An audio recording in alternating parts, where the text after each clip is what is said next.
Hey you guys, welcome back to my channel and I'm here with another video. Today's wig is provided by Dynasty Boutique and it is a 13 by 4 transparent lace frontal, and I want to say it was a 26 or 28 inch water wave wig. And you guys should really check her out. But today we're doing a half up half down with the two bang pieces in the front. It's real easy and real simple, but let's get to the video. So, as y'all know, I really can't really do the ball caps like that. Well, I can, but I really don't like to. So, that's how we going in. You want to put makeup on the inside and on the outside of your lace, as you see me do. Now, right here, I'm just cutting it back because, sometimes those caps can be a little tighter on your head. So, I just cut a slit in the back to make it kind of not loose to where it's falling off the head, but, to loosen it up a little bit. And as you guys know, I'm using lace tape. You can get that from the beauty supply store, hair store, whatever you want to call it. But I put that down to protect the edges and to give it a stronger hold. And now I place the glue on top of the lace tape, but also try to make sure it's in front of her edges. Like you see how all of her edges are covered? That's the goal, so it's no glue on their actual edges.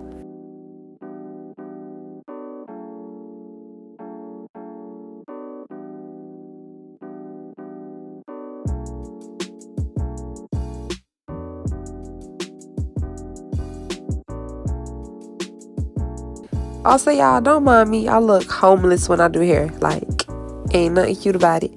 So just don't mind my clothes, y'all. It was just something to hurry up and throw on and come to the shop.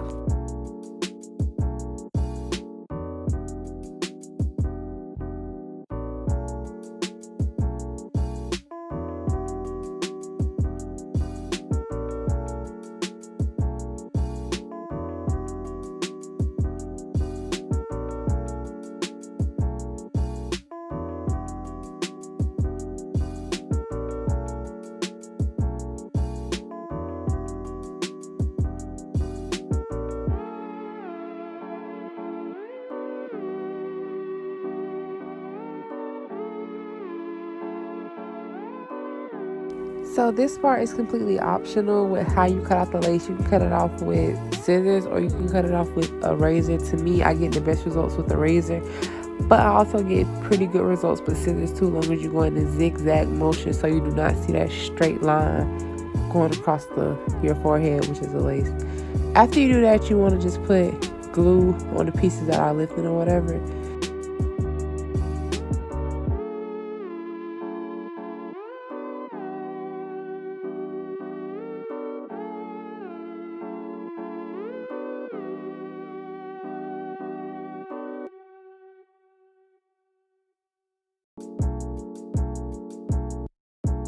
So I also know people do this part differently too. Usually if I know my client's going to get baby hairs and I know exactly where they're going to place their baby hairs, I pull them out first and then I tie the elastic band around my client's hair. But if your client don't know if they want baby hair, don't know how they want their baby hairs, you can just tie it up without pulling out baby hairs first. Right here, I'm just pulling out the bang pieces, and after I do that, I'm going to hot comb and separate the part that is going up into my ponytail.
So I'm just putting Nairobi foam on her hair in water and conditioner. But here are the end results. I hope you guys enjoy. Please like, share, subscribe, and comment down below more videos you guys want to see.